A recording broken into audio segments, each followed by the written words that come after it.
Sentado alabando a Dios, pensaba de cómo el mundo ha tergiversado tantas cosas dentro de lo que es la pureza de la iglesia del Señor.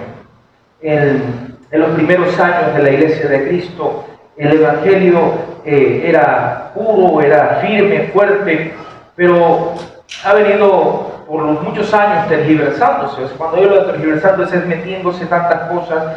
Pongo un ejemplo. Personas que vienen y dicen no, que el catolicismo, la religión católica, por decirlo así, esa es la verdadera, esa fue la primera, y que pues lamentablemente no tienen un fundamento real, no solamente bíblico, sino también histórico. Cuando vamos a la historia, en la Biblia por supuesto, vemos que la primera iglesia nace, o el cristianismo nace realmente en Israel, en el tiempo del Pentecostés, o en la fiesta judía del Pentecostés, cuando viene el Espíritu Santo y llena a todos esos cristianos, a personas que esperaban la venida del Espíritu Santo. Entonces, ¿qué sucede? Pasaron muchos años, quedaron solamente, después de casi 100 años, quedaron solamente 5 iglesias principales en ese tiempo, en ese mundo de ese tiempo, y pues debido a las guerras que ocurrían, a las invasiones que ocurrían, la única iglesia, si se puede decir preponderante que quedó, era la iglesia que estaba en Roma. Pero la iglesia que estaba en Roma fue contaminándose con tantas cosas que había. ¿Por qué? Porque los emperadores de ese tiempo se dieron cuenta que podían gobernar al mundo de ese tiempo a través de las religiones. Y qué mejor cosa que para ellos era de que venían y comenzaban a meter una cosita de aquí para acá, otra de aquí para allá, y entonces el evangelio verdadero, el evangelio real comenzó a contaminarse. Y de igual forma, también en lo que es la Navidad, de la misma manera. El mundo que nos rodea sino que ha comercializado, ha cambiado el sentido, el significado de lo que es la Navidad. Y en el flyer que les compartí desde el viernes precisamente, hoy el Señor me ha puesto en mi corazón hablar acerca de lo que es el verdadero significado de la Navidad. Y es que, ¿será que el sentir de la Navidad que yo tengo es lo que la Biblia dice? Hay muchas personas también que hoy en día, y hablo de cristianos, han desvirtuado y hasta cierto punto pues pienso que puedan tener sus razones cuando dicen que no se tiene que celebrar la Navidad, que dicen que la Navidad, hasta algunos se han atrevido a decir que la Navidad es del diablo, que la Navidad es algo que alaba al mundo, que adora al mundo, diferentes cosas usted quizás ha escuchado, y dígame que si el arbolito, que si esto, que si que yo voy a hablar un poco de eso. Entonces, en medio de todo esto, muchas personas han desvirtuado esta realidad, lo que la Biblia nos habla, y hoy vamos a desglosar un poco precisamente entonces lo que es el verdadero significado de la Navidad. Me gustaría que usted pudiera anotar lo que hoy quiero compartir, porque voy a tener un reto para usted precisamente al finalizar el mensaje. Y lo primero que quiero decirles es que la Navidad debe anunciarse. La Navidad debe anunciarse. Y como les decía también, entonces, personas, hermanos en Cristo, respeto sus opiniones, no voy a criticar de ellos, no voy a decir mal de ellos, que no se debe celebrar, que eso de las luces tiene un significado, que lo otro tiene otro significado, etcétera. Que el mundo no celebra la Navidad bíblica, en eso estoy de acuerdo. El mundo no celebra la Navidad bíblica, y el trabajo precisamente de Satanás es llevar la Navidad por el camino equivocado. Ahora, ¿qué es la Navidad? Pregunta el que está a su lado. ¿Para ti qué es la Navidad? ¿Sabes qué es eso? O lo que la Biblia dice, natividad. Y es una palabra sencilla. La Navidad es advenimiento. ¿Qué es la Navidad? Advenimiento. Eso es lo que significa. El advenimiento o la venida. Y en el Antiguo Testamento se anunció la Navidad. Sí. Y busque por favor en Isaías capítulo 9, en el Antiguo Testamento, Isaías capítulo 9, versículo 6 en adelante, se hizo el primer anuncio de la Navidad. ¿Sí lo tiene? Bueno, lo tiene allí también en la pantalla. Dice, porque un niño nos es nacido, hijo nos es dado, y el principado será sobre su hombro, y se llamará su nombre Admirable, Consejero, Dios fuerte, Padre eterno, Príncipe de paz. Lo dilatado de su imperio y de su paz no tendrá límite, sobre el trono de David y sobre su reino, disponiéndolo y confirmándolo en juicio y justicia desde ahora y para siempre, y el celo de Jehová de los ejércitos hará esto. Bueno, me pasé un poquito, sí, pero allí se anuncia entonces precisamente la Navidad, el advenimiento de ese príncipe de paz, y su nombre Admirable, Consejero, Dios fuerte, es decir, es Dios mismo, es el príncipe, es el Padre eterno también, y es el que reinará sobre el trono de David. ¿Sabe usted que esta profecía fue escrita entre 700 y 800 años antes del advenimiento de nuestro Señor Jesucristo? O de la encarnación, si se le puede decir usted, de nuestro Señor Jesucristo. Fue anunciada al pueblo de Dios. Ahora, en el Nuevo Testamento, en el tiempo también fue anunciada o se anunció la natividad. Vamos a utilizar esta palabra. La natividad, que es advenimiento. Fue anunciado a José, fue anunciado a María y fue anunciado luego también a los pastores, quienes a su vez ellos también anunciaron a todos los demás el advenimiento del Salvador del mundo. Busque, por favor, vamos a buscar en 3 textos, no lo voy a poner ahí toda la pantalla, le voy a poner solamente la referencia para que usted lo busque conmigo porque es bastante. Mateo capítulo 1, versículo 20, habla de José. Y Mateo capítulo 1, versículo 20 dice, pensando él en esto, un ángel del Señor se le apareció en sueño y le dijo, José, hijo de David, no temas recibir a María tu mujer, porque lo que en ella es engendrado del Espíritu Santo es. ¿Qué es lo que pasaba? Pues José entonces estaba comprometido con María, eso es el desposorio dentro del pueblo judío, el compromiso. Ella no estaban todavía casados como tal, estaban comprometidos, y entonces pues María estaba embarazada. Obviamente José dijo, bueno, ¿y entonces qué es lo que pasó aquí? Porque esta mujer está comprometida conmigo, porque está embarazada. La iba a dejar, era un hombre justo, pensó en dejarla en secreto, y pues entonces se le aparece el ángel y le dice, ella está embarazada, entonces, ¿de quién ha concebido? Del Espíritu Santo. José, su marido, como era justo y no quería infamarla, quiso dejarla secretamente. Gracias, mi amor. Ayuda bien. Quiso dejarla secretamente, pensando él en esto, y un ángel del Señor pues entonces le habló y le dijo, no temas recibir a María tu mujer, porque es lo que en ella es engendrado desde el Espíritu Santo. Darás un hijo, lo pondrás por nombre Jesús, porque él salvará a su pueblo de sus pecados. Entonces, allí comienza a cumplirse la profecía que cerca de 700, o 800 años antes de que viniera el Señor, entonces fue anunciada. Si usted busca ahora conmigo en el Evangelio de Lucas, capítulo 1 también, capítulo 1, versículo 27, y vamos a ver también el anuncio a María. Y en el capítulo 1, versículo 27 en adelante, dice, entonces, habla de esta María, y se le llega un ángel y le dice, salve muy favorecida, el Señor es contigo, bendita tú entre las mujeres. Pero ella, cuando lo vio, se turbó por sus palabras y pensaba, ¿qué salutación sería esta? Entonces el ángel le dijo, María, no temas, porque has hallado gracia delante de Dios, y concebirás en tu vientre y darás a luz un hijo, y llamarás su nombre Jesús. Y el nombre Jesús o Yeshua significa Jehová salva, o Yahvé salva. Es el principal nombre de Jesús ahí. Entonces, y este será grande y será llamado Hijo del Altísimo. Y si usted lee allí en su Biblia, allí la palabra hijo es con H mayúscula, no es con H minúscula. Nosotros somos llamados hijos de Dios, pero con H minúscula. El Hijo de Dios. Entonces Jesucristo es llamado Hijo de Dios, pero con H mayúscula, y esto tiene un gran significado también. Y dice: el Señor Dios le dará el trono de David su padre, y reinará sobre la casa de Jacob para siempre, y su reino no tendrá fin. María viene y le pregunta: y bueno, ¿y cómo va a ser esto? Porque yo no conozco a ningún varón, yo no he estado con ningún hombre.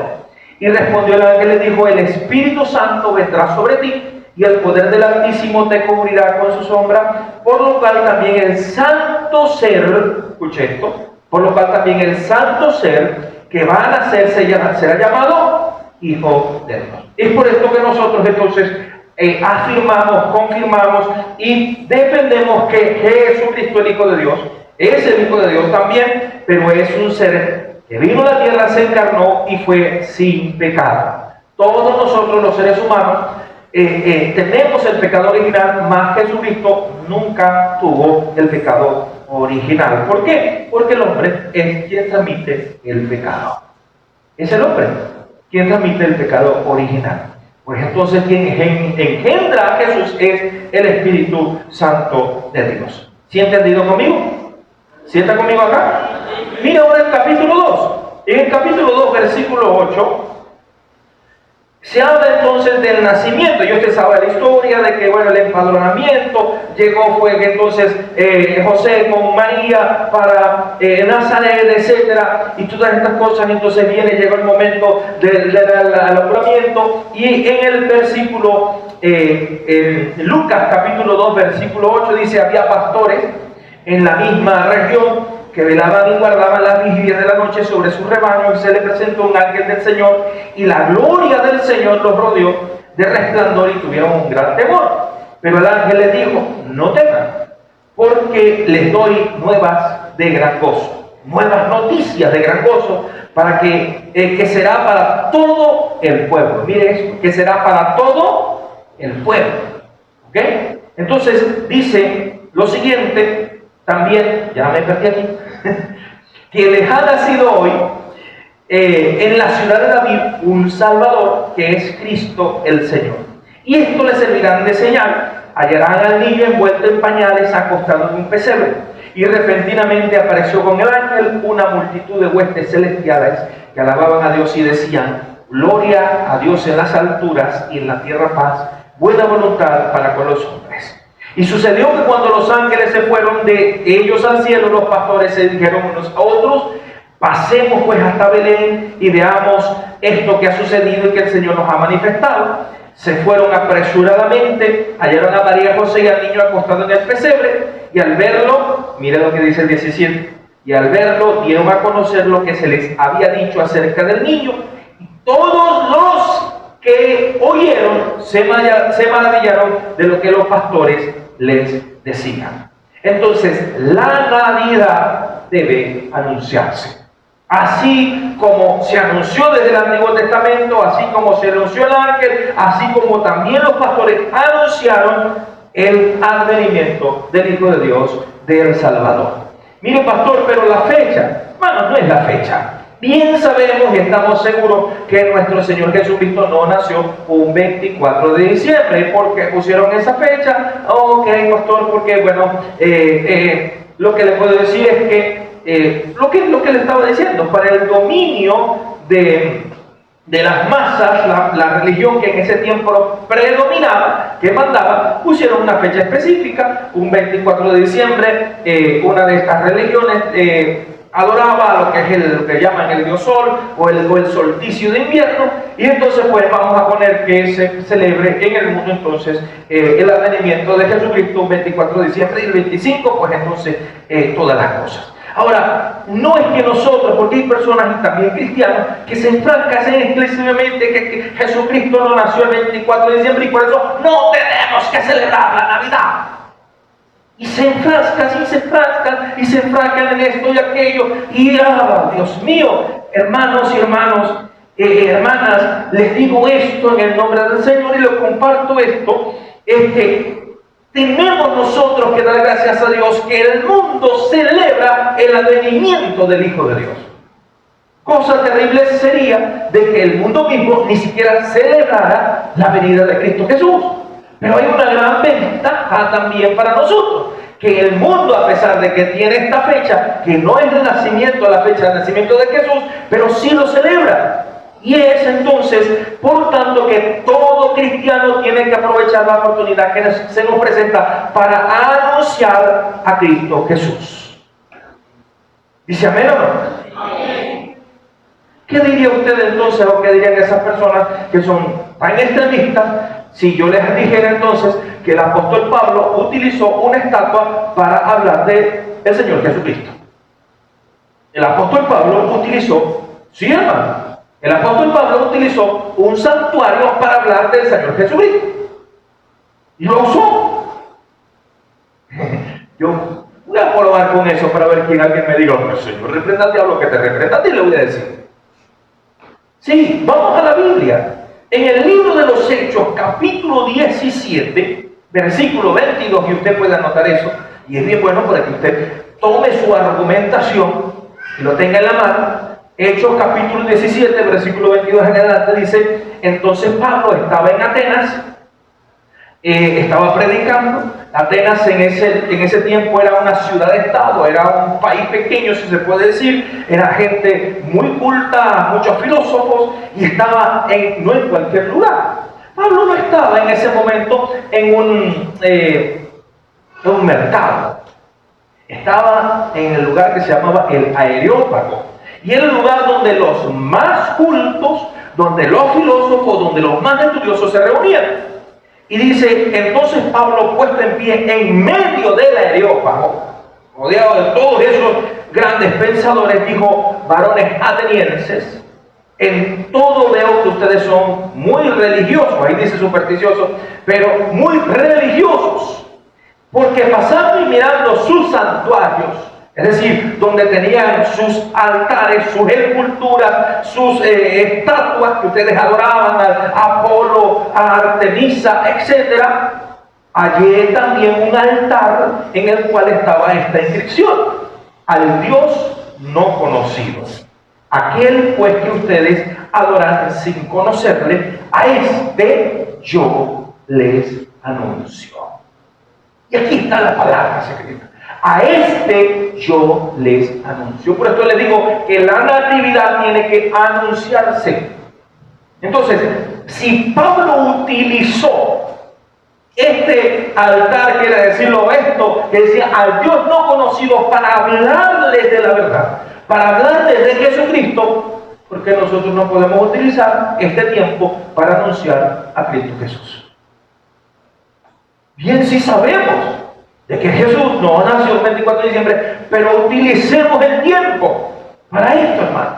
Entonces, nosotros los cristianos no debemos simplemente celebrar el advenimiento del Salvador, sino anunciarlo, anunciar su obra, su propósito, su muerte, su resurrección. ¿Y qué de los arbolitos, pastor? Porque el arbolito que representa cuando mataban los vikingos y los de los Países Bajos, y entonces que las luces representan esto, que las luces representan, y hermano y hermana, yo no tengo arbolito porque no lo he comprado, pero yo puedo poner arbolito. Yo no tengo problema con eso. ¿Qué dice? Busque conmigo en Colosenses capítulo 2, versículo 16. Como decía el pastor Alducci, ¿no? Mi esposa pone un arbolito de esos de 1,5 metros grande y unas luces así grandotas. No tengo problema con eso. ¿Qué dice Colosenses 2:16? Dice, por tanto, nadie les juzgue en comida o en bebida con respecto a días de fiesta o de luna nueva o de sábados, que son la sombra de lo porvenir, mas el cuerpo es de Cristo. Es que a veces nos agarramos con unas cosas, hermano, y esto y aquello, y le quitamos nosotros entonces el anuncio, el tiempo.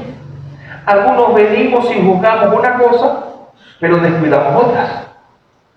Sí, juzgamos aquí, pero descuidamos otras. Un ejemplo de lo que nosotros comemos. ¿Sí o no, hermano? Es lo que está pasando. A veces nosotros venimos y atentamos contra el templo del Señor. ¿Sí o no? No voy a decir que no. Ahí todo el mundo calladito como, oye pastor, no se meta por ahí. Pero es que es la verdad, hermano. Estamos atentando, porque ¿cuál es el templo del Señor Jesucristo? ¿Dónde está el templo del Señor Jesucristo? No me diga, aquí está, hermano. Esto no es el templo del Señor Jesucristo. Esto es piedra, hermano. Y esto se va a quedar cuando Cristo venga. El templo del Señor Jesucristo somos nosotros. Y nosotros atentamos contra el templo muchas veces. ¿Sí o no? Cuando usted le mete la Coca-Cola, cuando usted le mete la hamburguesita, cuando usted le mete ese chicharrón, esa cuestión, todas esas cosas, usted está atentando contra el templo del Espíritu Santo, ¿sí o no, mi hermano, mi hermana? Dígame. Sí, pero eso no lo jugamos, ¿verdad? Eso sí es verdad, no, pastor, eso no se meta por ahí. Claro que no. Entonces, yo les digo claro, yo mismo, un claro ejemplo, yo mismo, hermano, yo estoy cosechando lo que yo sembré. Yo estoy aquí parado con ustedes, chévere, pero tengo una herida aquí, me fue quitada una parte de mí, que todavía estoy de luto, me fue estirpado, un órgano de mi cuerpo, de mi ser, pero yo estoy cosechando el fruto de lo que yo sembré. ¿Sí? Y mi esposa a mí me lo decía, tanta fritura, y come fritura, y cómo te gusta lo frito, y cómo te gusta lo frito, y yo calladito ahorita, y aguantándome. ¿Por qué? Porque yo atenté contra mi propio, el templo del Espíritu Santo, que es mi cuerpo, y estoy recibiendo las consecuencias de esto. Y gloria a Dios por todo, el Señor me ayudó, pero hay personas que, hermano, le han pasado peor. Y aquí estoy, sí, pero estoy recibiendo las consecuencias de ello. Entonces, si venimos y jugamos de aquí y todo esto, pero cuando de esto nos quedamos callados. Hay que venimos a decir nosotros, el que esté libre de pecado, que lance la primera piedra. ¿Qué es lo que tenemos que hacer, hermanos, entonces? Hermanos, yo les digo esto y les digo, ¿a usted no le gusta celebrar la Natividad? No la celebre, pero no critique al que lo hace. ¿Usted no le gusta poner una luz, un arbolito? Está bien, chévere, pero no critique que lo haga. Que usted sí le gusta ponerlo, tampoco critique al que no lo hace. Déjelo tranquilo y ya. Y disfrutemos del Señor. Pero aprovechemos, hermanos, el tiempo para anunciar a Cristo. Y cada quien va a tomar su decisión. Aprovechemos esta fecha, hermanos. Nosotros tenemos familiares que van a compartir con nosotros, o vamos a compartir con algunos familiares que no tienen a Cristo Jesús. Aprovechemos ese tiempo para hablarle de Jesucristo. Y preguntarle, ¿sabes tú cuál es el verdadero significado de la Navidad? ¿Me permites enseñarte acerca de cuál es el verdadero significado de la Navidad? Sí, hermano. ¿Por qué? Porque hay muchas personas que no lo conocen. Cuando fuimos a San Fernando en esta semana, y yo le estoy hablando al Señor, hermano, le estoy pidiendo, Señor, dame aunque sea una persona que cuando salga, yo no estoy saliendo casi nunca, pero cuando salga, aunque sea una persona para hablarle. Y cuando íbamos en el carro, se me presentó la oportunidad de hablar con el que manejaba a San Fernando. Y él decía que el mundo está mal, y por ahí me le fui. Y le pregunté, ¿sabes tú qué es lo que significa la Navidad? Me recuerdo bien sus palabras, no voy a también a decir, pero era como que, bueno, pero yo lo que yo tengo entendido es que este tiempo es para fiestear, para tomar y para pasarla bien y esto. No conocía, pero tuve la oportunidad de anunciarle a Cristo Jesús. La venida, el advenimiento del Señor. Y recordemos, hermanos, que nosotros anunciamos el mayor regalo del mundo, debido a que la humanidad, por causa del pecado original, está perdida y está condenada. ¿Sí está conmigo? Entonces, aprovechemos este tiempo. En segundo lugar, quiero decirte que todo se trata de Dios y de su plan para la humanidad. Todo se trata de Dios y de su plan para la humanidad. Esa es la Navidad. Todo se trata de Dios y de su plan para la humanidad. Los evangelios que acabamos de leer rápidamente, porque lo leí fue muy rápido, relatan los sucesos y nos dan un recuento de ellos. Sin embargo, quiero que ahora usted se vaya a la segunda carta a los Corintios, capítulo 5, versículo 17 en adelante. Y vamos a profundizar en el verdadero significado de la Navidad. Segunda de los Corintios 5, versículo 17 en adelante. Dice, de modo que si alguno está en Cristo, nueva criatura es. Las cosas viejas pasaron He aquí, todas son hechas nuevas. Y todo esto proviene de Dios, quien nos reconcilió consigo mismo por Jesucristo y nos dio el ministerio de la reconciliación. De manera que Dios estaba en Cristo reconciliando consigo al mundo, no imputándole sus pecados, y nos encomendó a nosotros la palabra de reconciliación. Así que somos embajadores de Cristo, como si Dios rogase por medio de nosotros. Les rogamos en el nombre de Cristo, reconcílense con Dios. Y al que no conoció pecado, escuche esto, al que no conoció pecado, lo hizo pecado por nosotros, para que fuésemos hechos justicia de Dios en él. Ojo con este versículo, versículo 21. No es que el Padre hizo a su Hijo pecador, nosotros somos los pecadores. Ya les dije que el Señor Jesucristo no tiene el pecado original, fue engendrado sin pecado, porque el hombre es quien transmite el pecado, y él fue engendrado por medio del Espíritu Santo. Entonces, ¿qué es lo que pasa? ¿Qué es lo que dice este versículo? Que el Padre entonces colocó sobre el Señor Jesucristo todos nuestros pecados. ¿Ok?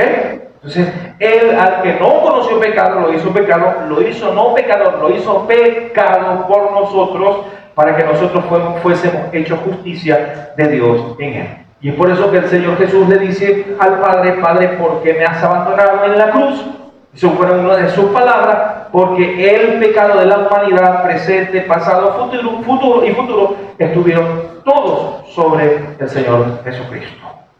Entonces, cuando nosotros pensamos en la Navidad o la Natividad, siempre pensamos pues en todos los mensajes del Evangelio, como acabo de leer: el pesebre, los ángeles, los pastores que anunciaron, los magos que llegaron, o los sabios que llegaron a Jesús después de 2 años. Escuche esto, los sabios del oriente o los magos, no les digo que son 3 porque la Biblia no dice cuántos fueron, tampoco. La gente tampoco dice nombres, porque yo le pregunto que cuáles son los nombres de los magos, y usted le va a decir de una vez los nombres. Pues la Biblia no anuncia nombre de ninguno de los magos. Simplemente la gente o algunos intuyen que fueron 3 por los 3 presentes que le dieron al Señor Jesucristo. ¿Cuáles fueron? Oro, incienso y mirra. ¿Okay? Y nosotros entonces vamos a, no hoy, pero sí en Semana Santa, explicar por qué oro, por qué incienso y por qué mirra. ¿Sí? De una vez.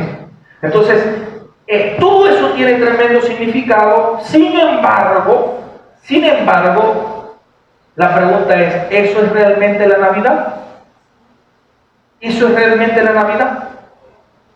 Quiero dar una definición, la escribí allí, si usted puede escribirla, que aprendí del doctor Charles Stanley, no es mía, es del doctor Charles Stanley. Me impactó, me llamó tremendamente esta definición. Si usted puede anotarla, anótela aquí. Y dice así la definición: la Navidad es la celebración del momento histórico en el cual Dios vino a la tierra en la persona de su Hijo amado Jesús, para reconciliar consigo al hombre pecador mediante su muerte sustitutiva y expiatoria en la cruz. Se lo vuelvo a repetir para que tenga chance de escribirlo. La Navidad es la celebración del momento histórico en el cual Dios vino a la tierra en la persona de su Hijo amado Jesús, para reconciliar consigo al hombre pecador mediante su muerte sustitutiva y expiatoria en la cruz. De eso se trata la Navidad. Bueno, usted le toma foto también. De eso se trata la Navidad. Entonces, no es simplemente de pesebres, de pastores, de regalos, sino es la obra redentora del Hijo de Dios con la humanidad condenada y decadora. Esa es la Navidad. Hermanos, el mundo celebra la Navidad, pero a su modo. Sí, porque muchas personas dicen: bueno, es que la Navidad es dar y recibir regalos. Y normalmente siempre uno acostumbra a los niños darle su regalito, su cuestión, pero no le enseñamos el significado de la Navidad. Y aquí en nuestro país decimos: sí, el niño Jesús. Hay otros países donde vienen y han cambiado el significado de la Navidad y dicen Santa Claus, San Nicolás, y aún hoy en día. También aquí en nuestros países latinoamericanos ya comienzan a decir: sí, San Nicolás vino. el gordo, bonachón, etcétera, todo eso por un ejemplo de un monje en no me acuerdo qué país, que él venía y cada cierto tiempo, en esos momentos fríos del invierno, precisamente el tiempo más frío de estas fechas, para esos lugares, él venía y llevaba comida a personas muy necesitadas. Entonces comenzó por ahí el mito de entonces ese personaje gordo y bonachón llamado San Nicolás, pero es un mito. Ahora, la verdad es Cristo Jesús. Esa es la verdad. Entonces, Él es el regalo al mundo. Y muchas veces nosotros venimos y seguimos con el pensamiento del mundo. Mira, que ahorita el 24 es el niño Jesús. Y el niño Jesús. Pero no le explicamos a nuestros hijos el porqué del regalo. No le explicamos a nuestros hijos el porqué del niño Jesús. Y seguimos nosotros entonces también lamentablemente con la corriente del mundo y no explicamos realmente quién es o qué es la verdad de la Navidad en Cristo Jesús. Entonces no es simplemente esto. Entonces el mundo no celebra la Navidad bíblica, cada quien tiene su pensamiento propio y es deber de la iglesia, de nosotros de la iglesia, mostrar, enseñar acerca de la verdadera Navidad. Pregúntele que está hablando suyo otra vez, ¿qué es la verdadera Navidad entonces?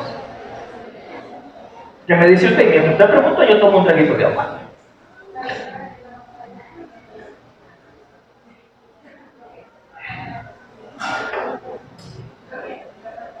Sí. Pues déjeme decirle y dígale que está a su lado también esto. La Navidad es la encarnación del Hijo de Dios. Es la encarnación del Hijo de Dios. Filipenses capítulo 2, versículo 5. Filipenses capítulo 2, versículo 5. Comienza diciendo: haya pues en vosotros este sentir que hubo en Cristo Jesús, el cual siendo en forma de Dios, no estimó el ser igual a Dios, sino que se despojó a sí mismo, tomando forma de siervo, hecho semejante a los hombres. Entonces, todas estas palabras nosotros tenemos que tenerlas muy en claro. Entonces, Dios, el Padre, Dios el Hijo, Dios el Espíritu Santo. Entonces, el Padre crea este plan a través del Hijo y envía a Dios Hijo entonces, y no, Él tampoco se envaneció. Y hubo este sentir de amor, ya lo vamos a hablar, que siendo en forma de Dios no estimó el ser igual a Dios, sino que se despojó de esa plenipotencialidad y se hizo entonces siervo, hecho semejante a los hombres. Si yo leo el versículo 8, léalo conmigo por favor, y mire lo que sigue diciendo: y hallado en la condición de hombre, se humilló a sí mismo, haciéndose obediente hasta la muerte y muerte de cruz. Por lo cual también lo exaltó Dios hasta lo sumo y le dio un nombre que es sobre todo nombre, para que en el nombre de Jesús se doble toda rodilla de los que están en el cielo y en la tierra y debajo de la tierra, y toda lengua confiese que Jesucristo es el Señor, para gloria de Dios Padre. Entonces, esta porción de la palabra engloba todo el propósito de nuestro Señor para con el mundo, porque habla de la encarnación del Hijo, habla del sacrificio del Hijo, habla de la muerte del Hijo y habla de la resurrección de Cristo Jesús. Habla del proceso del Hijo de Dios, quien ya era Dios y que por amor hizo todo esto. Pero la Navidad no es solamente entonces la encarnación del Hijo. La Navidad también es reconciliación. ¿Qué es la Navidad, hermano? Reconciliación. ¿Y qué es reconciliarse? Dejar de lado la molestia, dejar de lado la rabia, dejar de lado la hostilidad, la enemistad y reconciliar las relaciones. El ser humano es enemigo de Dios. El ser humano está separado de Dios, por cuanto todos pecaron y están, ¿qué? Destituidos de la gloria de Dios. Estamos entonces destituidos, estamos condenados por el pecado original. Y entonces Dios Padre, en su amor, por su infinito amor, envió a su Hijo para que el hombre se pudiera reconciliar con Él. Romanos capítulo 5, versículo 6. Romanos 5, versículo 6 dice: porque Cristo cuando aún éramos débiles, a su tiempo murió por los impíos. No hay piedad. Entonces, escuche esto, hermano y hermana, por favor, porque esto hay que recordarlo, esto hay que afirmarlo. Fortalecernos en nuestra vida. No es que en nosotros, o no es que nosotros busquemos en nuestra naturaleza pecadora reconciliarnos con Dios, pues el hombre en su vieja naturaleza ama más las tinieblas que a la luz. El hombre por sí solo no puede reconciliarse con Dios. Así de sencillo. Y es por esto entonces que Dios Todopoderoso, el Creador de los cielos y la tierra, creó un plan perfecto, un plan único, para entonces poder reconciliarse con la humanidad. Juan capítulo 3, versículo 16, léanlo conmigo, hermano. Sí se lo sabe, pero se saben los otros versículos.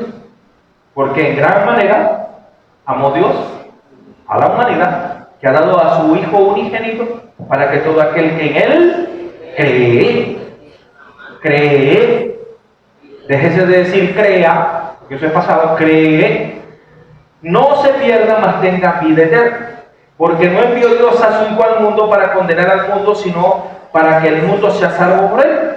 El que en Él cree no es condenado, pero el que no cree ya es condenado, porque no ha creído en el nombre del unigénito Hijo de Dios. Ahora léela conmigo el 19. Y esta es la condenación, que la luz vino al mundo y los hombres amaron más las tinieblas que la luz, porque sus obras eran malas. Entonces, el ser humano por sí mismo no puede reconciliarse con Dios, que no quiere. Esa es su naturaleza pecadora.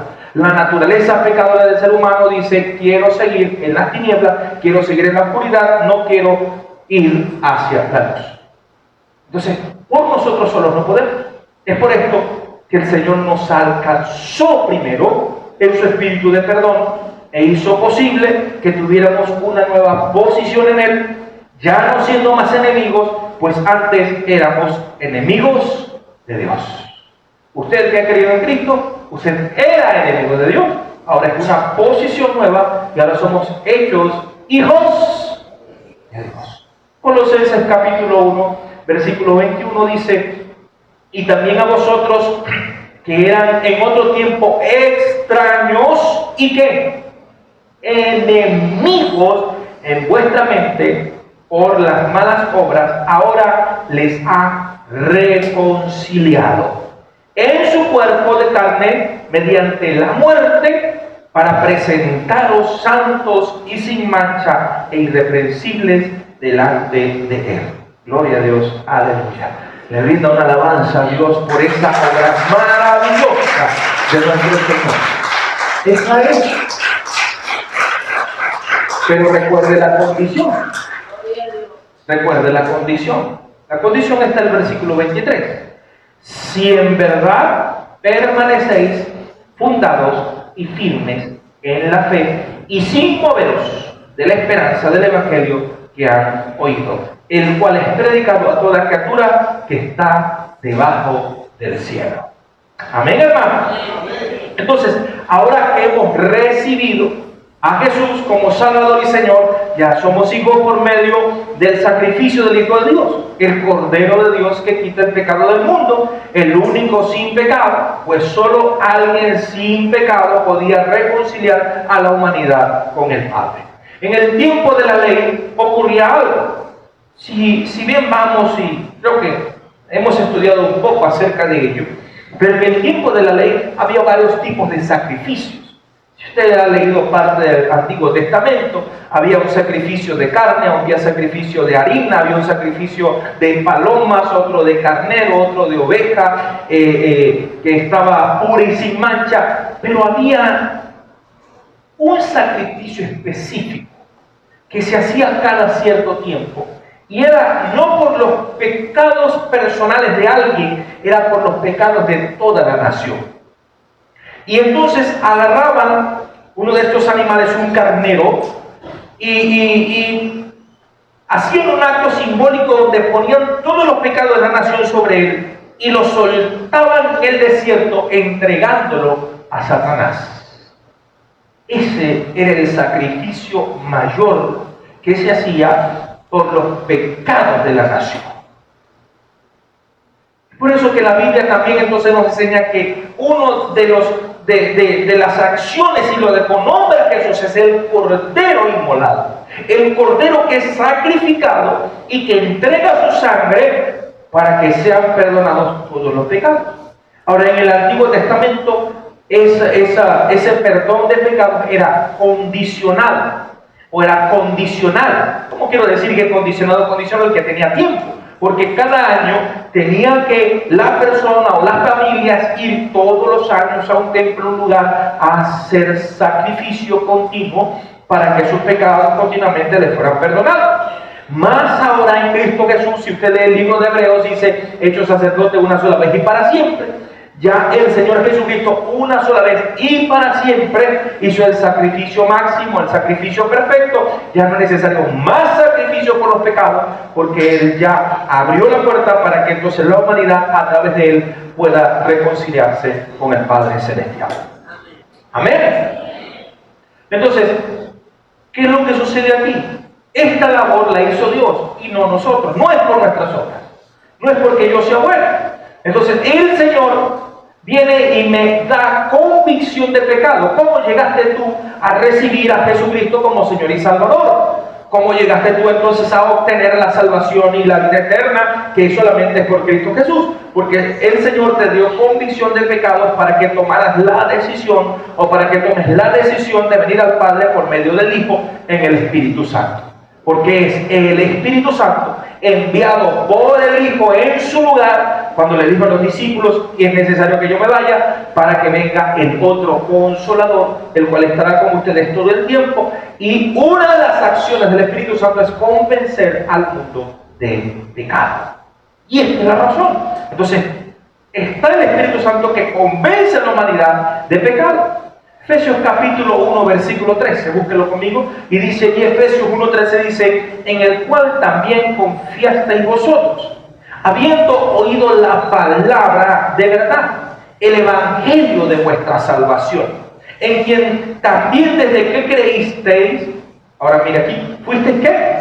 Sellados con el Espíritu Santo de la promesa. Y qué palabra tan hermosa sigue aquí. Qué palabra tan preciosa, tan edificante y tan fortalecedora para nosotros. Ese Espíritu Santo dice que es las arras de nuestra herencia hasta la redención de la posesión adquirida para la alabanza de su gloria. ¿Usted entiende esta palabra? Le voy a explicar lo siguiente. Las arras antiguamente significaban una dote previa que se entregaba a la novia como representación del compromiso que el novio hacía para luego casarse con ella. Esas arras eran alhajas preciosas, un botín, una riqueza tremenda que tenía la novia, mientras entonces el novio iba, o el hombre con el cual estaba comprometido estaba haciendo la casa para luego desposarse y estar juntos ya como marido y mujer. Escuche, esto es las arras. Normalmente hay matrimonios donde vienen y se entregan, y yo te digo estas arras, pero esas arras se entregaban en el compromiso, y no era un anillo cualquiera, era, repito, una riqueza. Eran varias prendas o cosas de oro de gran valor que eran entregadas, que representaban entonces y confirmaban el compromiso, diciéndole, no me voy a echar para atrás, este es el seguro, este es el compromiso. Y miren lo que dice entonces, el Espíritu Santo en las arras de nuestra ¿qué? De nuestra herencia. Es el compromiso, es la palabra dada de que tenemos herencia en los cielos. Tenemos una posesión adquirida en los cielos para la alabanza de la gloria de Dios. Y esas arras permanecerán hasta el día de la redención. ¿Y sabe cuál es el día de la redención? Cuando Cristo venga por su iglesia. Ese es el Espíritu Santo, el que está en usted, el que está en mí. Entonces, hermanos y hermanas, la Navidad no es solo superficial, no es solo el bebé, es el propósito del Hijo de Dios, porque Jesucristo no se quedó como un bebé. Sí, vamos a dar el niño a Jesús, y bueno, Jesús no es niño todavía, Jesús está sentado a la derecha del Padre, glorioso, perfecto. Si usted quiere saber cómo es el Señor Jesucristo, lea el libro de Apocalipsis en el capítulo 1 y usted verá la definición de cómo es nuestro Señor Jesucristo en estos momentos. Amén. Esto me lleva a mí a una pregunta, y mi preguntaba es: ¿cuál fue la motivación del Padre para dar a su Hijo, para la Navidad, para la Natividad? ¿Por qué? Porque Dios en todo su poder, y yo varias veces lo he comentado, ¿qué le impedía a Dios Todopoderoso que cuando Adán y Eva estaban dos pecados, qué le impedía al Señor decir, ok, como el alfarero que estaba haciendo una obra y de repente se dañó, no me gustó, y lo que hizo fue deshacer y volver a hacer otra nueva? Yo creo que nada, porque es todopoderoso. Sin embargo, en la Biblia, en el libro de Génesis, cuando el Señor terminó su obra, dice: y vio Dios que todo lo que había hecho era bueno. Entonces hubo una palabra de Él mismo, hubo una palabra de Dios allí, y Dios honra y respeta su palabra. Entonces, esa obra perfecta, la humanidad, que fue tergiversada, que fue contaminada por el pecado, por la desobediencia, sigue para Dios siendo esa obra amada. Nosotros somos la obra amada del Señor, y es por eso que Él prepara ese plan. Entonces, la motivación, y vuelvo a repetir esto y quiero hacer énfasis en esto, hermanos, para que podamos afianzarnos en la realidad de lo que es la Navidad, es que no podemos salvarnos por nosotros mismos. Esa es la motivación del Padre, que ni usted ni yo nos podemos salvar por nosotros mismos, pues nadie es salvo porque sea bueno en esta vida. No es por nuestras obras. ¿Qué tan buenos podemos ser? A ver, si usted se mirara en la escala, vamos a ponerle del 1 al 10, ¿qué tan bueno sería usted? ¿Qué tan buena delante de los ojos de Dios sería usted? Yo creo que nadie puede llegar a ser tan bueno como el Señor Jesús. Y es que este mismo Señor Jesús, cuando le dijeron: maestro bueno, ¿me dices a mí bueno? Bueno es Dios, dice Él. Aunque Él es Dios, sí, Él es Dios. Sin embargo, estaba encarnado. Él no había sido transformado.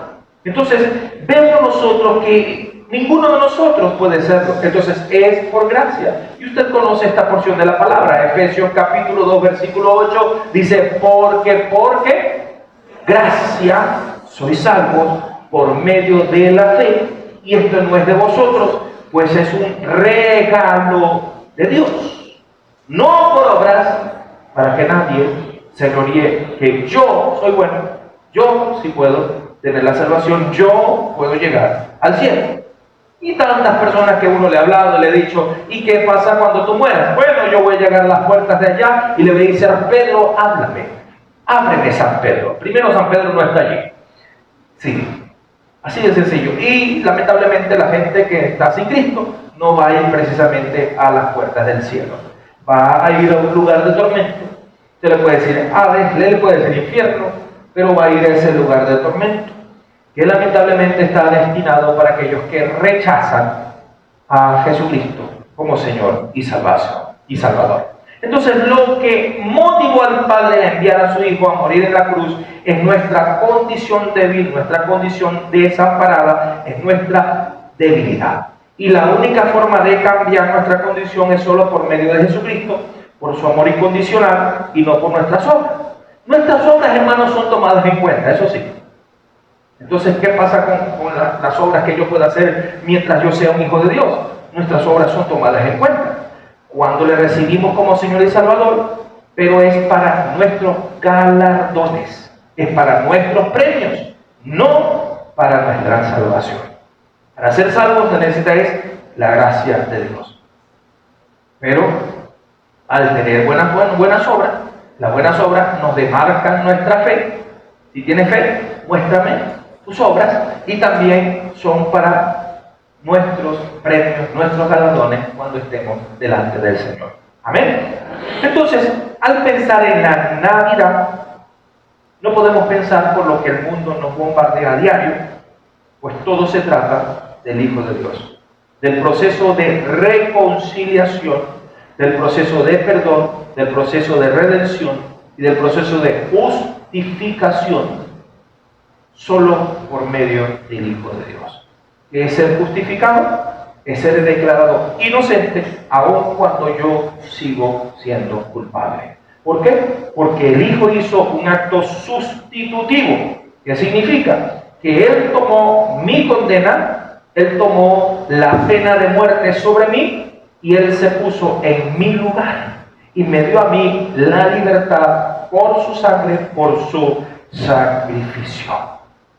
Segunda a los Corintios, capítulo 5, versículo 19, dice: de manera que Dios estaba en Cristo reconciliando consigo al mundo, no imputándole sus pecados, y nos encomendó a nosotros la palabra de la reconciliación. Entonces, hermano y hermana, no simplemente que Jesús nació, sino que también Jesús murió y resucitó. E hizo posible que cualquiera pueda llegar a ser salvo. Que cualquier persona pueda llegar a ser salvo. Él pagó el precio del pecado por toda la humanidad. Y ese precio alcanza todo el tiempo, pasado, presente y futuro. Para que toda persona que en Él cree pueda obtener de Él la salvación y la vida eterna. Solo su sacrificio, amada iglesia, saldó la pena de muerte que está sobre el mundo entero. Ahora, no es que ya todos son salvos. Bueno, entonces ya con el sacrificio de Jesús ya yo sí salvo. Y sigo viviendo en mi vida, living la vida loca. No es así tampoco. Sino que, porque todos ya son hijos de Dios. Y la gente cuando es confrontada con esto, cuando usted confronta a una persona y le pregunta: ¿y usted cree que es hijo de Dios? Por supuesto que todos somos hijos de Dios. No, mi hermano, no, mi amigo, usted todavía no es hijo de Dios. Entonces, ¿qué soy yo? Usted es creación de Dios. Dios le ama, Dios quiere que usted sea hijo de Dios, sea hija de Dios, pero usted tiene que tomar una decisión. A los suyos vino, a los suyos no le recibieron, pero a los que le recibieron le dio la potestad de ser hechos hijos de Dios. Entonces, solo por medio de Jesucristo podemos acceder a la salvación y la vida eterna. ¿Por qué? Porque Él pagó en su sacrificio lo que a mí me toca, lo que a usted le toca. ¿Qué nos toca a nosotros? La condena de la muerte eterna. Sin embargo, en Él hemos sido justificados. Amén, iglesia. Y usted siempre va a escuchar a una persona cuando le diga: sí, yo sé que tengo que arrepentirme. Y con ese cuento siempre le llega a uno: sí, yo sé que tengo que arrepentirme. Y uno normalmente le dice: pero ¿cuándo te vas a arrepentir? Y la respuesta de la gente es: pronto. Pronto te va a llegar la muerte, le digo yo. Pronto te llega la pelona y te va a llevar, así que arrepiéntase. Pero más que arrepentirse es enseñarle a la gente que necesita creer en Jesucristo. Es que yo creo en Dios. Esa es la otra palabra que muchas personas dicen. Yo creo en Dios. Crees que Dios existe, pero no le has creído a Él ni le has recibido como Salvador y Señor. Entonces, ¿qué es creer en Jesucristo? ¿Sabe usted lo que es creer en Jesucristo? ¿Sabe usted bien lo que es creer en Jesucristo? Yo creo que sí. Porque usted ya ha creído en Jesucristo. Y si usted ya ha creído en Jesucristo, entonces ya usted puede definir qué es creer en Jesucristo. Yo lo defino así. Es aceptar como única verdad que Jesús es el Hijo de Dios, que nació de una virgen, no fue engendrado de hombre, sino de Dios, y por lo tanto es el Hijo encarnado de Dios. Pues antes de encarnarse también Él era Dios. Y que encarnado, Él fue voluntariamente a morir en una cruz para pagar toda nuestra deuda de pecado. Y nosotros, al reconocer nuestra condición perdida, nosotros entonces pedimos perdón a Dios, nos arrepentimos de nuestros pecados y entregamos toda nuestra vida a Dios por medio de Jesucristo. Es entonces cuando nos convertimos en hijos de Dios. Y es nuestro deber, iglesia, es nuestra responsabilidad llevar ese mensaje al mundo entero. Es nuestra responsabilidad anunciar no solamente la Navidad, la Natividad, sino también todo el Evangelio. Que todos conozcan la verdad. Todo lo que el Señor Jesucristo dijo que haría, ya lo ha hecho. Y fuera de Jesucristo no hay perdón de pecado, solamente en Jesucristo hay salvación. Hermanos y hermanas, esto es el significado de la Navidad. Esto es el verdadero significado de la Navidad. Que Dios en su amor decidió venir a la tierra y pagar la penalidad suprema por el pecado en la cruz para que la humanidad, por medio de Jesús, pueda reconciliarse con el Padre Celestial. Y estoy terminando acá con esto, dice, la Navidad, hermanos, no es sin Jesucristo. No hay Navidad sin Jesucristo, sino que Dios en su amor decidió venir a la tierra por nosotros. Y no es solo su nacimiento, hermano, no es celebrar su nacimiento, es toda su obra redentora. Y quiero definir otra vez entonces, permítame colocar allí, la Navidad, entonces podemos volverla a definir como el suceso histórico en el cual Dios en su amor incondicional salió del cielo a la tierra para que un día todo aquel que ha creído en Él y lo ha recibido como Salvador y Señor, podamos salir de esta tierra al cielo por toda la eternidad. Amén. Entonces, hermanos, solo hay alguien que conozca a Jesús puede entender esto y tener la seguridad de su salvación por medio de Jesucristo y tener la plena seguridad de que el Espíritu Santo está allí guiándole hasta llevarnos a un encuentro con nuestro amado Señor y Salvador Jesucristo. Y hoy les digo, iglesia, ya tu Navidad no puede seguir siendo igual. Ya tus Navidades no pueden seguir siendo igual. Tenemos entonces el verdadero significado de la Navidad. Yo quiero darle un reto, pero antes de ese reto pido por favor que pueda colocarse en pie un momento. Y el reto que tengo para ustedes, para toda la iglesia, es que normalmente en estas fechas, pues en nuestro país, nuestra familia venezolana, siempre acostumbramos un 24 cenar en familia, que es algo que normalmente se hace. Pero el reto es, hermanos y hermanas, que usted hoy ha recibido esta palabra, usted pueda predicarles a sus familiares en ese tiempo acerca de lo que significa la verdadera Navidad. Con este mensaje que usted ha recibido, con esta poquita información que usted ha recibido, usted pueda sentarse con su familia antes de comer y decirle: quiero que ustedes, primeramente, antes de que puedan comer, junto conmigo, ustedes puedan escuchar lo que significa realmente la Navidad. Y usted le habrá predicado a su familia. Usted le habrá hablado a su familia. Y ese es el reto para nosotros. Para usted, sencillo. Que usted pueda compartir con esos familiares, porque hay muchos que se van a sentar a su mesa que aún no conocen a Jesús. Usted le habrá sembrado la palabra. Está de ellos el recibirla. Pero usted ha cumplido con su propósito de enviarles y de darles el mayor regalo a sus vidas. Amén, iglesia. Ore conmigo. Padre eterno, gracias.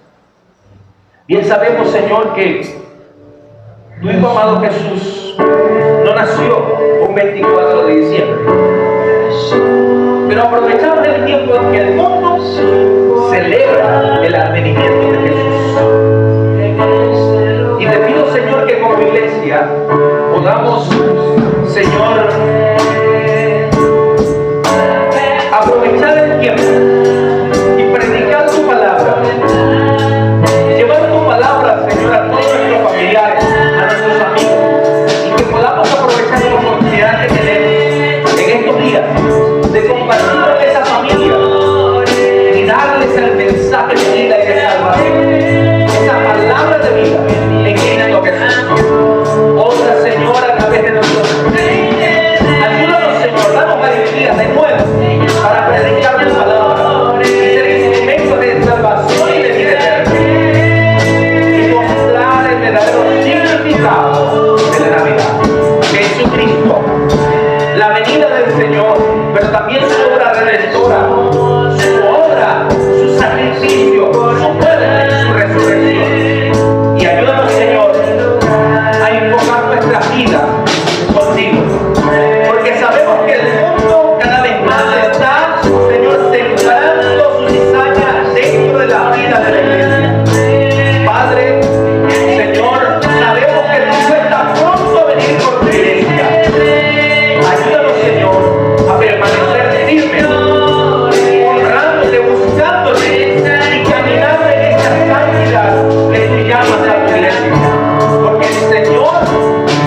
que levante su mano y donde está usted.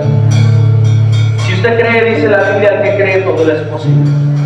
Y hoy vamos en este momento, primero vamos a clamar en su mente y su corazón por esas familias, por esas personas que aún no conocen de Jesús. Y clamar es estar humillado delante del Señor, decirle: oh Señor, aquí estoy. Pero también aquí está mi familia, aquí está mi mamá, mi papá, aquí están mis hijos, mis hermanos, aquí está cada uno de esos familiares que aún no te conocen. Te ruego por ellos, para que, oh Dios, les hables, pero a través de mí puedas hablar, para que ellos vengan a ver, para que alguien le pueda hablar acerca de este amor tan grande que solo tú das, y para que ellos puedan venir a Jesús y recibirte como Señor y Salvador. En el nombre de Jesús. Y también, Señor, alabamos ahora por los que estamos en este lugar. Y en el nombre de Jesús, clamamos unos por otros. Clama una hermana, porque hermana que en este momento puede estar siendo afectada en su cuerpo por alguna enfermedad, por alguna acción del enemigo. En el nombre de Jesús se ha revertido, se ha dado toda enfermedad y echada afuera ahora. En el nombre de Jesús clamamos por esa sanidad que solo tú puedes dar. En el nombre de Jesús, porque tú eres el Dios poderoso, Señor. Y tu palabra dice que al que cree todo le es posible. Todo le es posible. Y en el nombre de Jesús, que sobre todo, Señor, clamamos ahora por esa liberación, por esa sanidad. Recibe sanidad en el nombre de Jesús. Recibe liberación en el nombre de Jesús. Clamamos, Señor, unos por otros ahora. Señor, que todo el que esta carga que hay en este momento, mi hermano, mi hermana, se va ahora. En el nombre de Jesús. Y solo tu paz, solo tu gozo, solo tu fuerza, solo tu fortaleza, solo tu firmeza, Señor, le llena. Espíritu Santo, te rogamos que obres ahora. En el nombre de Jesús. En cada uno de nosotros, paciente en medio de tu iglesia. Limpiando, liberando, sanando. En el nombre poderoso de nuestro Señor Jesús. En el nombre de Jesús. Hermano, crea y declare con su boca lo que el Señor ya ha escrito en su palabra, lo que el Señor ha declarado en su palabra, que el que cree todo es posible. Y en mi nombre, a los que creen, pasarán sus manos, pondrán sus manos sobre los enfermos y los enfermos sanarán.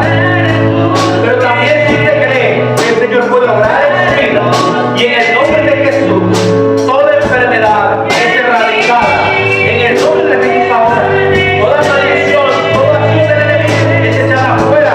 En el nombre de Jesús, por la sangre de Cristo, en el nombre de Jesús, hay sanidad, liberación, en el nombre de Cristo Jesús. Guarda tu pueblo, guarda tu iglesia, guarda nuestro país, Señor. Guarda nuestro país, Venezuela. Iglesia, no dejemos de clamar. Clamamos por nuestro país, Venezuela, ahora. Clamamos por nuestro país. Ten misericordia, Señor. Lo que tú vas a hacer, hazlo, Padre. Hazlo, Señor, porque ya tú lo tienes determinado. Pero guarda tu iglesia, guarda tu pueblo, Señor. Guarda aquellos que hemos creído en ti como Señor y Salvador. Guarda nuestros jóvenes. Guarda aquellos que están, Señor, en el ejército, que están en la milicia, que están en la Guardia Nacional. Guarda sus vidas. Protege sus vidas, Señor, de toda muerte. Protege sus vidas, Señor, de toda ataque del enemigo. En el nombre de Jesús, cúbrelos con tu sangre. Cubre a la iglesia con tu sangre. Con tu ala, Señor, cúbrelos, Padre. En el nombre de Jesús. Si mi pueblo sobre el cual mi nombre es invocado se humillare y se apartara de sus pecados, dice la palabra del Señor, yo escucharé sus oraciones, yo inclinaré mi rostro, sanaré su tierra. En el nombre de Jesús te lo clamamos, Señor, te lo clamamos, Señor, y declaramos, Padre Santo, tu bondad, tu amor, tu liberación. A ti, Señor, toda la gloria, a ti, Señor, toda la honra. Señor, guarda a nuestros niños, guarda a nuestros niños, guarda a nuestros jóvenes, Señor, en el nombre de Jesús. Que nuestra mente, nuestros corazones estén dedicadas a ti, a tu palabra. En este tiempo, que haya un mover de tu iglesia en oración, en clamor, en humillación. Oh Señor, aviva tu iglesia en este país, Señor. Que nos movamos al clamor, a la oración, a la intercesión, Padre, en este tiempo, porque se avecina oscuridad, se avecina tiempos tormentosos, y solamente la iglesia que esté clamando, que esté buscando, sea guardada en ti, Señor. Oh Dios, ten misericordia de tu iglesia, ten misericordia de esta congregación, Señor. Y aviva en nosotros el anhelo de orar, el anhelo de clamar, de buscar de espíritu y en verdad. Toda la gloria se vuelve para ti. Derrama tu amor en tu iglesia, Padre. Sana, Señor. Sana, Señor. Libera, Dios. En el nombre de Jesús. En el nombre de Jesús. En el nombre de Jesús. Gracias, Señor.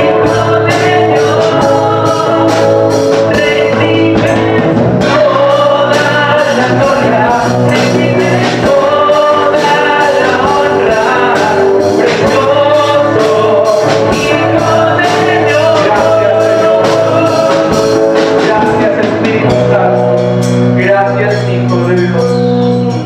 Gracias, Señor, porque sé que tú te mueves en medio de esta iglesia en este momento, dando sanidad, liberación y salvación. Gracias, Padre. Gracias, Hijo. Y gracias, Espíritu Santo. Amén. Aleluya. Aleluya. Dios le da la alabanza al que todo lo puede. Dele la gloria a Dios, hermano, hermana, porque Dios se mueve con poder en medio de su iglesia.